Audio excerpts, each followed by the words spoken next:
हाँ भाई, पिछली एपिसोड में हम यही बात कर रहे थे कि किस लेवल का रैंडी ऑर्टन जो रेसलर हैं उनका रोना धोना काफ़ी मशहूर है।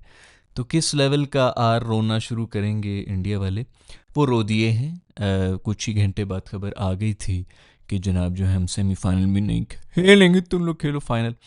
सबसे पहली बात तो ये है कि घीसियाँ मार मार के ये जो आए हैं इनको तब भी वो पॉइंट भी नहीं लेना चाहिए था कि नहीं नहीं हम ज़ीरो ही दो, हमने नहीं लेना, ताकि कोई दूसरी डिज़र्विंग टीम जो है वो आगे आती।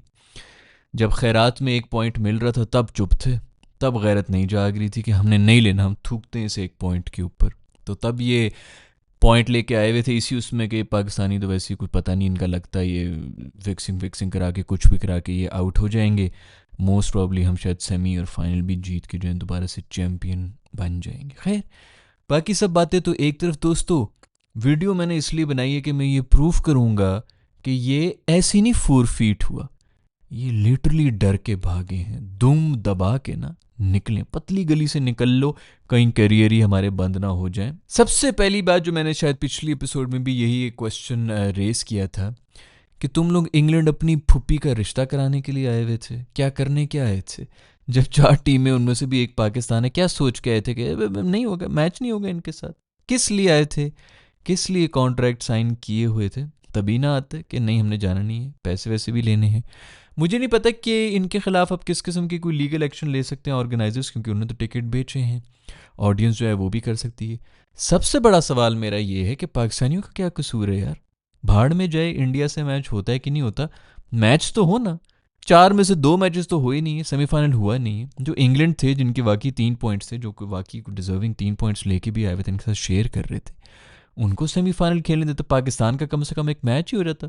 अब हम इससे खैरात में जो है ये इनके खैरातियों के साथ खेल खेल के हम फाइनल में पहुंचे में हमें भी मज़ा नहीं आ रहा यार। पॉइंट ये कि क्रिकेट नहीं हुआ ना। मुझे तो कोई फ़र्क नहीं पड़ता भाई कौन सी पॉलिटिकल क्या चल रहे हैं, जंगे वंगे जो करनी है करो, जाहिलों की तरह तुम लोगों ने लड़ते रहना, मेरी तरफ से सब मर जाए एक दूसरे के ऊपर एटम बम मार के। मैं क्रिकेट देखने के लिए बैठा हूँ, मैं क्रिकेट का वेट कर रहा हूँ, मुझे वो मिलना चाहिए भाई। मुझे तो ये भी नहीं फ़र्क पड़ता कौन से प्लेयर हैं कौन से नहीं है, ये मैंने इन्जॉय करना है, कंटेंट एंजॉय करना है, कंज्यूम करना है कंटेंट, क्रिकेट का कंटेंट। तो मुझे क्रिकेट दो, जिस मर्जी के साथ दो, अब वो इंडिया हो कि वो भिंडिया हो कि वो सोमालिया हो कि वो रशिया हो, जो भी हो, I don't care man. Match करवाओ, किसी से भी करवाओ। हमारे तो मैच भी नहीं हुए, पहले भी एक ज़ाया करा और अब सेमीफाइनल का भी मैच नहीं हुआ, तो हमें फाइनल में जाना, जीतना इतना कुछ नहीं होता भाई। अभी देखो ना, अगर हम जीत भी जाएं तो मैं हमें सबसे ज़्यादा कम मैचेस हमने ही खेले, हमने तो अपने प्लेयर्स को नहीं देखा खेलते हुए, हमने तो सबसे ज़्यादा कम कंटेंट जो है वो कंज्यूम किया है, तो हमारा क्या कसूर है? खैर, पॉइंट जैसे हमने पिछली वीडियो के अंदर भी ये बात की थी कि एक गंदा अंडा जो है वो पता चल जाता है कि जहाँ से जो बैकग्राउंड होता है वो कहीं ना कहीं तो दिखाता है ना। फिर वो जितना मर्जी आप फेमस हो जाएं, लेकिन पढ़ाई लिखाई, ये बहुत से आपको इस वक्त हमारे आइडियल बने हुए यंगस्टर्स के कि ये कर लो वो कर लो, पढ़ो नहीं, फलाना नहीं, स्कूल जो है वो ज़रूरी नहीं। स्कूल बहुत ज़रूरी है, इन्हीं चीज़ों के लिए ज़रूरी, यहीं पे पता चल जाता है, क्योंकि तरबियत तो जो होती है घरों के अंदर वो तो जो भी होती, स्कूल में डिसिप्लिन और तरबियत और तरह तरह के लोगों के साथ किस तरह काम करना है, अथॉरिटी क्या होती है, बहुत से अनरीजनेबल टीचर्स होते हैं, अनरीजनेबल किस्म के रूल्स होते हैं जो कि फॉलो करने होते हैं, उसकी वजह से ना कहीं थोड़ा बहुत प्रोफेशनलिज्म ही आपके अंदर बचपन से ही आ जाता है। तो वो अगर आपने ना अटेंड किया हो, स्कूल कॉलेज यूनिवर्सिटी, कंपटीशन क्या है क्या नहीं है, स्पोर्ट्समैन स्पिरिट, ये सब चीज़ें आप बचपन से ही आप सीखते हैं थ्रू ये स्कूलिंग सिस्टम। तो वैसे तो कूल बनने के लिए बहुत वो है, मैं भी कोई नौकरियों का फ़ैन नहीं हूँ, लेकिन स्कूलिंग का मैं फ़ैन हूँ, क्योंकि आपको बहुत कुछ सीखने को मिलता है। फेलियर किस तरह हैंडल करना है, सक्सेस को किस तरह हैंडल करना है, क्या आपके जो आसपास के लोग होते हैं, स्कूल के अंदर एक अलग पूरा इकोसिस्टम चल रहा होता है, कौन फेमस होता है कौन नहीं होता, किस तरह लोग जलील हो जाते हैं, वो सब चीज़ें, दोस्तियाँ यारी, ये सब चीज़ें आपको सीखने को मिलती हैं स्कूलिंग से। तो जो नहीं गए होते हैं ना, ये क्रिकेटर्स को देख लें, वो कहीं ना कहीं आके बता देते हैं, स्पेशली फिर उनके पास अगर इन्फ्लुएंस भी आ जाए तो वो जहालत टपक के निकलती है, क्योंकि स्कूल कभी नहीं गए। तो वो एक जाहिल आदमी था, उसकी वजह से पिछला भी जिससे हमने बात की, बाकी सभी यूवी शूवी जो हैं वो मैच विनर्स भी हैं, उनको पता भी है, बड़े बड़े प्लेयर्स थे, लेजेंडरी प्लेयर्स जो थे, उन सब ने यही कहा कि यार ठीक है ऐसे खेलने की नहीं खेलना, लेकिन अभी भी जब शोर मचाएगा कि मैं इस वजह से पाकिस्तान के खिलाफ नहीं खेल रहा मैच के अंदर ये वो, तो बाकी अवाम जो है वो आके हमें गालियाँ देगी कि भाई तुम लोग क्यों खेल रहे हो फिर। भज्जी यूवी वगैरह जब सब जाए उन्होंने मतलब वो भी पीछे ही होगा, उनको होना पड़ा कि भाई अब ये अजीब गांद है भाई, ये इसने जाके मशहूर कर देना है और हमारी आवाम हमें जी, क्योंकि आजकल तो वैसे भी सोशल मीडिया के ऊपर सब कुछ हो रहा होता है, सोशल मीडिया ही बना रहा होता है, सोशल मीडिया ही गिरा रहा होता है। तो इस इमेज की बहुत ज़्यादा फिक्र होती है, इसलिए मजबूरन उन सबको बॉयकॉट करना पड़ा। ये पिछले मैच में हुआ था। इस दफ़ा दोस्तों ये हुआ है कि अब और ज़्यादा हाइप बन गई थी उस बॉयकॉट की वजह से। इन बेचारों ने ये सोचा कि भाई हम क्यों बलि का बकरा बने, क्योंकि जंग के बाद अगर किसी को जाके जो है कोई जंग लड़नी चाहिए ग्राउंड के अंदर, क्योंकि जंग के बाद अगर किसी को ग्राउंड में जाके जंग लड़नी चाहिए तो वो नेशनल टीम जाके लड़े ना। अब हमारा कैरियर तो सिर्फ मुंह के फायर का है।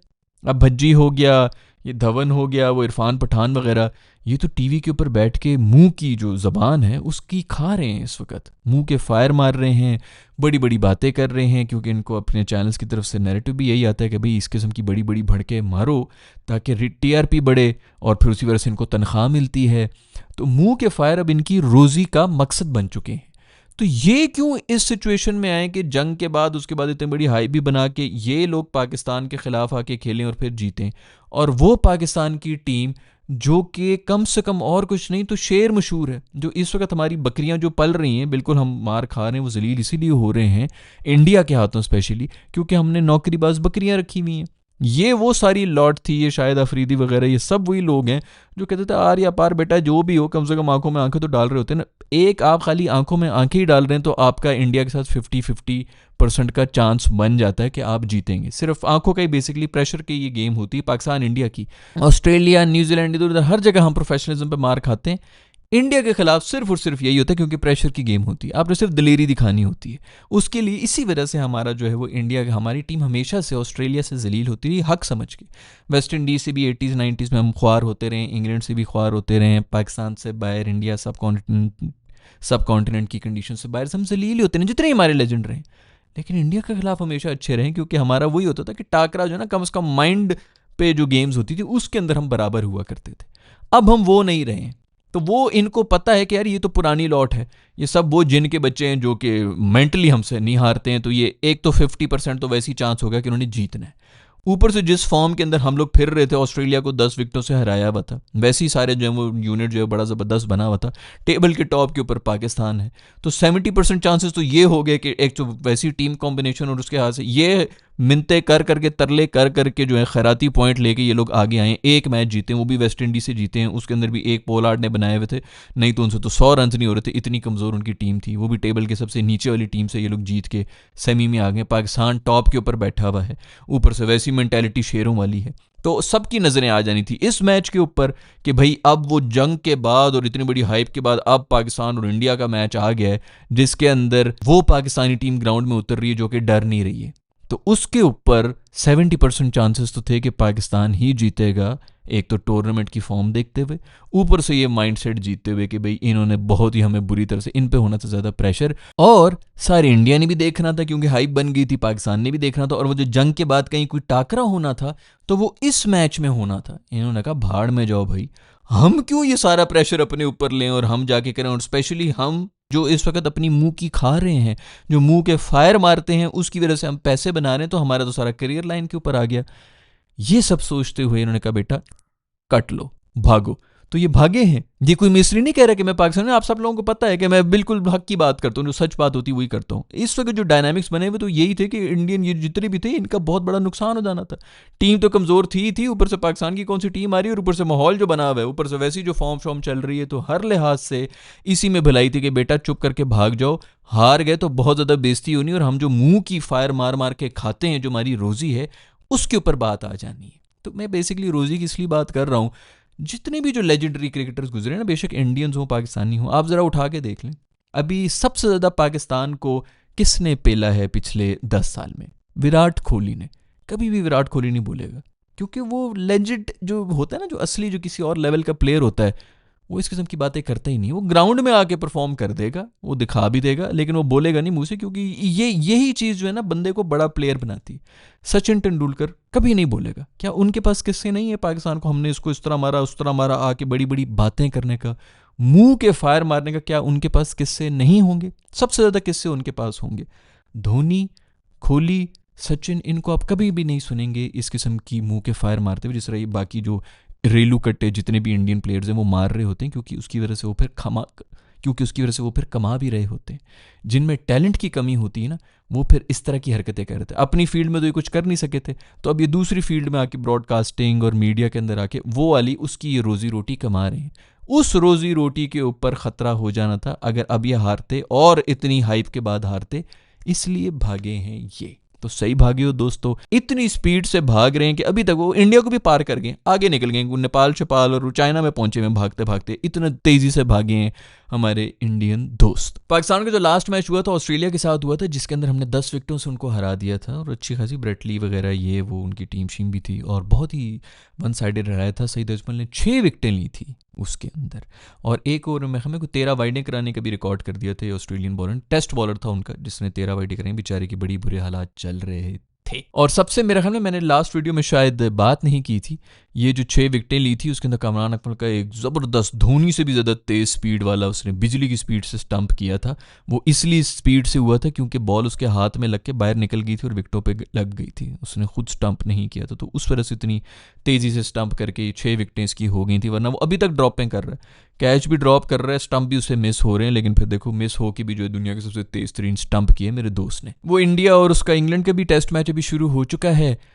जैसे मैंने पिछली वीडियो में ही कहा था कि गंभीर ने ग्राउंड्समैन से जो है वो पंगे शंगे ले लिए थे, उसने भी कहा बेटा अब देखो जरा, अग 1-2 दिन के अंदर कोई भी घास शास जो है वो काट सकते हैं ना, उस पर रोलर शोर चला देते हैं तो फट्टा विकेट्स बन जाती। मैंने पिछले में ही कहा था कि भाई इसमें अगर ज़रा भी गैरत हुई ना, इससे कहना है भाड़ में जाएँ सारे स्पॉन्सर, भाड़ में जाएँ ये वो फलाना, के 5वें दिन तक जो मैचेस जा रहे हैं ऑल दैट, मैं ऐसी पिच बनाऊंगा कि तुम लोगों को जो है वो मुंह के ऊपर बॉलें लगेंगी और दांत जो हैं वो पीछे रेक्टम से निकल के बाहर हो जाएंगे। उसने वही की है, सुथरी ग्रीन किस्म की विकेट बनाई हुई है, पता ही नहीं चल रहा कि विकेट किधर, ऊपर से बारिशें भी हो रही हैं। खैर इंडिया अच्छा खेल रहा है, जिस किस्म की कंडीशंस हैं उस लिहाज से अच्छा ही खेल रहे हैं। और जैसे कि मैंने पहले भी कहा था कि अगर ग्रीन विकेट्स बनी तो मेरा ख्याल में इंग्लैंड को ज़्यादा नुकसान होगा, क्योंकि इंडिया का बॉलिंग अटैक ज़्यादा बेहतर है। ये और बात है कि भूमरी मेरी जान में फिर रेस्ट करके, पता नहीं रेस्ट है कि इंजर है वट एवर, भाई तू मत खेल, अगर तू इतनी नाजुक कली है तो वो साइड पे बैठ गए हैं। सबसे क्रूशल टेस्ट मैच है, अगर ये इंडिया जीत जाता है तो सीरीज़ ड्रॉ हो जाएगी, उसके अंदर भूमरी मेरी दोस्त जो है वो बाहर बैठी हुई है नाजुक कली। T20 के लिए अब मेरे ख्याल में वो बिल्कुल फिट हैं, उनको भी अब टेस्ट से छुट्टी ले लेनी चाहिए। भी किसी मेरे ख्याल में इंडियन ही किसी बड़े प्लेयर ने कहा था कि इसको अब रिटायरमेंट ले लेनी चाहिए टेस्ट से, एंड राइटली स्लो। जो भी नया बंदा आता है बुमरी को रिप्लेस करके, जो बॉलर आता है उसको पता है कि भाई बुमराह साहब का जब भी मूड हुआ वो आ जाएंगे, तो वैसे ही प्रेशर में बॉलिंग करा रहा होता है कि भाई मैं पता नहीं कितने करा तो रहा हूँ मैं बॉलिंग, लेकिन जगह तो मैं नहीं बना सकता क्योंकि पहली लाइन में इतने लगे हुए, और बुमराह साहब तो जब भी कहेंगे तो मुझे सबसे पहले निकाल देंगे। तो इस माइंडसेट के साथ जब भी कोई बॉलर आता है मेरे ख्याल में इनको नुकसान ही होगा ओवर पीरियड ऑफ लाइक 6-7 महीने इसी तरह की चलता रहता है मैचेस। खैर ये सब खबरें दोस्तों, इंडिया जो है वो निकल गया है, वापस पहुंच गया है, पता नहीं पहुंचा है कि नहीं पहुंचा, बहुत बड़ा उन्होंने कारनामा किया है, सब लोग उनको मेडल दें। लेकिन क्वेश्चन यही है कि ये इंग्लैंड करने क्या गए थे, कौन सी फुप्पी है, उन फुप्पी की तस्वीर हमसे शेयर करें तो हम अपनी वीडियोस में भी उनको दिखा दें, उनके लिए एक अच्छा सा रिश्ता ढूंढ लें जिनके रिश्ते के लिए ये इंग्लैंड गए थे, क्योंकि क्रिकेट तो खेलने ये गए नहीं थे। खैर मैं मिलूंगा आप लोगों से नेक्स्ट वीडियो के अंदर, अपना ख्याल रखिएगा, नीचे कमेंट्स में अपनी आरा से हमें आगाह कीजिएगा। I will see in the next video.